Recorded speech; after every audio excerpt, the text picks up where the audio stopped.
মোদীজির উপস্থিতিতে ভারতীয় জনতা পার্টির যে নির্বাচন বোর্ড তারা সুভাষ পাঁজা এখন সমাজসেবী, সফল উদ্যোগপতি এবং রাষ্ট্রবাদী নাগরিক, তার নাম এখানে প্রার্থী হিসেবে ঘোষণা করেছেন, তিনি কাজ করেছেন।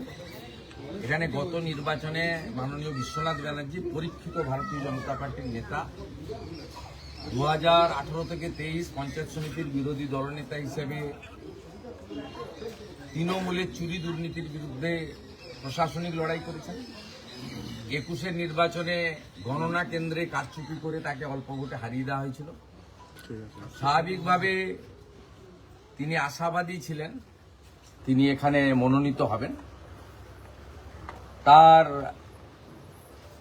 পার্টির প্রতি আনুগত্য রেখে, যেহেতু এই জেলা থেকে আমি নেতৃত্ব দিই, রাজ্যের নেতৃত্ব দিলেও এটা আমার জেলা, যেখান থেকে আমি ভোটার জন্ম বা রাজনৈতিক কর্মকাণ্ড সামাজিক কাজে থাকি, তিনি একটু অভিমানে ছিলেন। ইতিমধ্যে তৃণমূল কংগ্রেসের সঙ্গে তো কোনো মানুষ নেই, হিন্দুও নেই, রাষ্ট্রবাদী মুসলিমরাও নেই। তৃণমূলের সঙ্গে দুটো পিলার আছে, একটা পুলিশ, একটা আইপ্যাক। যেদিন প্রার্থী তালিকা ঘোষণা হয়, স্বাভাবিকভাবে বিশ্বনাথ বাবুর একটু দুঃখ মনে থাকতে পারে। তার পরিবারের লোকেরাও রাজনীতিতে যুক্ত হয়ে গেছিলেন। তার 15 বছরটা ধরে তার বাড়ির লোক তাকে সহযোগিতা করেছে যাতে তিনি বাড়িতে কম সময় দিয়ে জনগণের জন্য, দলের জন্য বেশি সময় দিতে পারেন। সেই কারণে সেই সুযোগ নিয়ে এখানকার যে ওসি পীযূষ মণ্ডল, তিনি হোয়াটসঅ্যাপ কল করেন একাধিকবার। একটা দুর্নীতিগ্রস্ত সিপিএম এর নেতা ছিলেন, যিনি তাপসীকে নিয়ে এবারে ডুববেন হলদিয়াতে, শ্যামল মাইতি একাধিকবার ফোন করেন। তিনি সকলকে বলে দিয়েছিলেন ভোটার হিসেবে পদ্ম ফুলে গিয়ে ভোট দেব, দল পরিবর্তন করব না। আমার যে সামাজিক সম্মান আছে, আমি চোরেদের দলে নাম লিখিয়ে আমি নিজে আপনাদের ভাগিদার হতে, দুর্নীতির ভাগিদার হতে চাই না, পরিষ্কার বলে দিয়েছিলেন। আমি এখানকার ওসি পীযূষ মণ্ডলকে এক্ষুনি থানায় যাব, নির্বাচন বিধি চালু হওয়ার পরে উনি রাজনৈতিক ফোন করতে পারেন কিনা জিজ্ঞেস করুন, এসব বদমাইশি বন্ধ করুন। আজ থেকে বিশ্বনাথ ব্যানার্জি, মলয় সিনহা মহোদয় রয়েছেন, অনুপম মল্লিক রয়েছেন এখানকার ইনচার্জ, পূর্ণোদ্যমে প্রতীককে জেতানোর জন্য, নরেন্দ্র মোদীজির সম্মান রাখার জন্য উনি ব্রিগেডে যে ভাষণ দিয়ে গেছেন, ঐতিহাসিক ভাষণ, একটা দলিল, তার সম্মানের জন্য আমরা কাজ করব। বিজেপি সরকার আমরা তৈরি করব।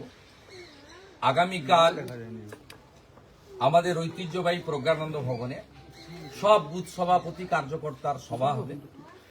সেখানে বিশ্বনাথ ব্যানার্জি বক্তা হিসেবে থাকবেন এবং সেখান থেকে মহিষাদলে জেতা নয়, মার্জিন বাড়ানোর লড়াইতে আমরা নামবো মাঠে।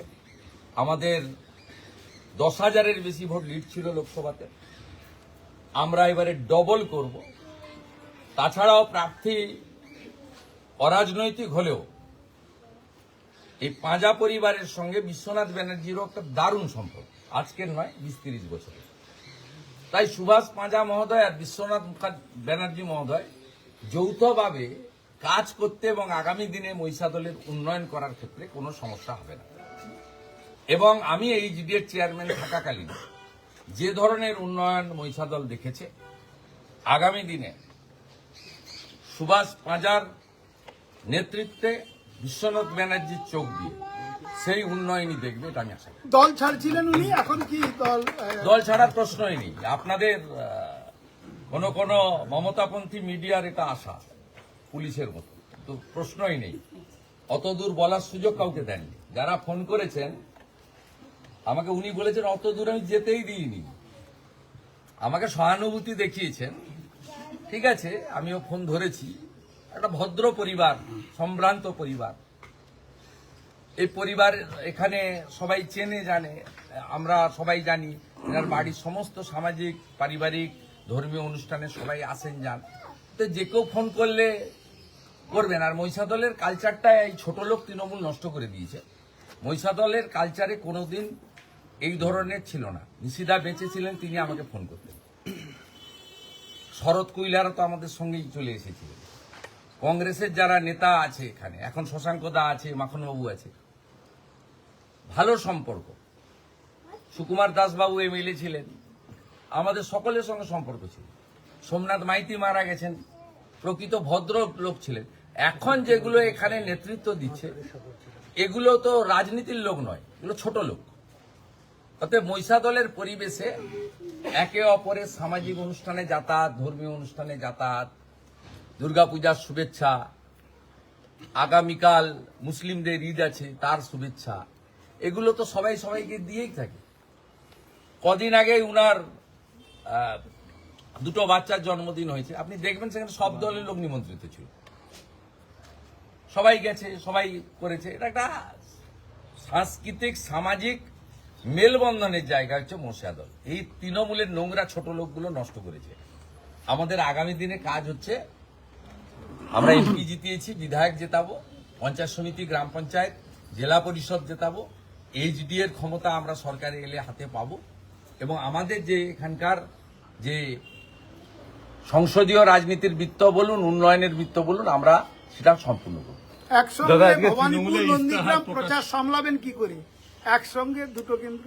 যারা সারা বছর পড়াশোনা করে তাদের পরীক্ষার সময় পড়তে হবে।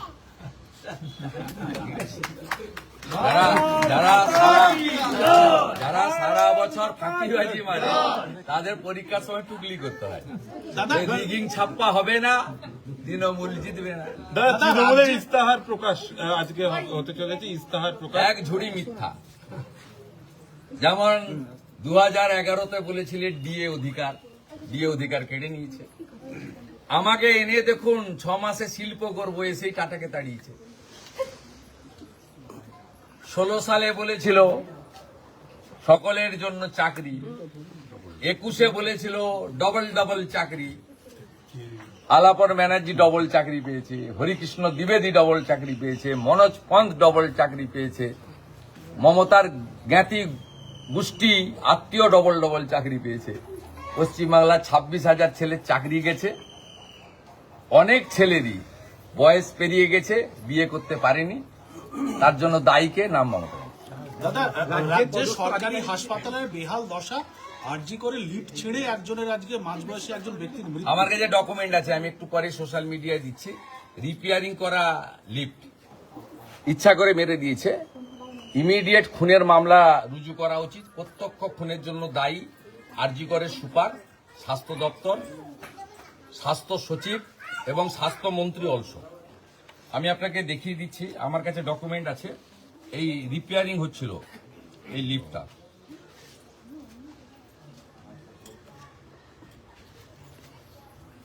এই যে সরকারের ডকুমেন্ট।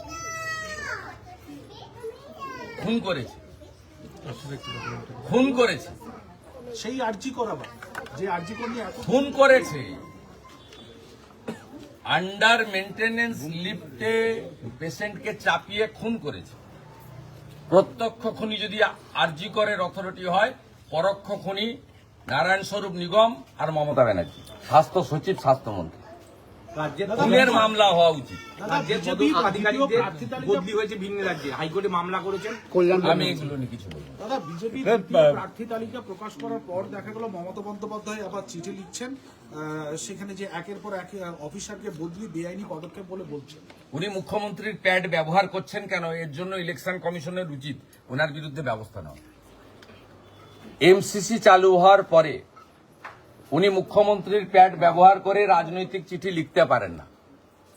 উনার যে কোম্পানি তৃণমূল কংগ্রেস, গরুর গাড়ির হেডলাইট, আঞ্চলিক দল, তার প্যাডে তিনি যত খুশি লিখুক না। মুখ্যমন্ত্রীর প্যাড ব্যবহার করে নিজে মডেল কোড অফ কন্ডাক্ট ভেঙেছেন।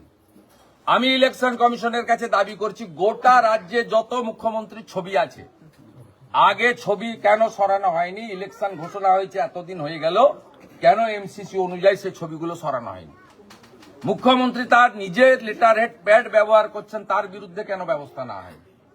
মুখ্যমন্ত্রী পলিটিক্যাল প্যাড ব্যবহার করতে পারেন, এটা misuse of chair under MCC, এটা কখনোই টলারেট করার বিষয় নয় এবং পারমিসেবল নয়। ইলেকশন কমিশন কোন ভয়ে মমতা ব্যানার্জিকে এইসব সুযোগ দিচ্ছেন, আমরা ইলেকশন কমিশনের কাছে প্রশ্ন করতে চাই। প্রার্থী তালিকা প্রকাশের পরেই দিকে দিকে তৃণমূলের ক্ষোভ দেখা যাচ্ছে, রীতিমতো ক্ষোভ দেখা যাচ্ছে। বৈচিত্র্যময় প্রার্থী তালিকা, 3.5 বছর 3 বছর 2 বছর করে জেল খাটা লোকেরা সব প্রার্থী হয়েছে। ধর্ষণের দায়ে অভিযুক্তরা প্রার্থী হয়েছে। বৈচিত্র্যময় প্রার্থী তালিকা, এত সুন্দর প্রার্থী তালিকা স্বাধীনতার পরে কোন রাজনৈতিক দল প্রকাশ করতে পারে, যেখানে ভারতীয় জনতা পার্টি অধিকাংশ কর্মীদেরকে প্রার্থী করেছে, যারা দুটো দেয়াল লিখনও নিজে করতে পারবে না পার্টি না করলে। মানে অর্থনৈতিক কথা বলছে, অধিকাংশ 50 ভাগের বেশি কর্মীরাই প্রার্থী হয়েছে। হ্যাঁ, কর্মীরা প্রার্থী হয়েছে। অভয়ার মা বিজেপিতে যোগদানের কথা বলছেন, অভয়ার মা এটা দেখছেন, অন্যরা দেখছেন। আমি মনে করি ওনার তো বিধানসভায় লড়ে নারী নির্যাতনের বিরুদ্ধে আওয়াজ তোলা উচিত। কারণ আমরা ঈশ্বরে বিশ্বাস করলেও কেউ যদি চলে যান, গত হন, তাকে তো ফিরিয়ে দেওয়ার ক্ষমতা ঈশ্বর কাউকে দেননি। স্বাভাবিকভাবে আরো অন্যান্য বোন মেয়েদের সম্মান রক্ষা করার জন্য উনি যে উদ্যোগটা নিয়েছেন, আমি ব্যক্তিগতভাবে ওটাকে স্বাগত জানাই। মহিষাদল থানায় যাবো, পুলিশের সঙ্গে যাবো আমি।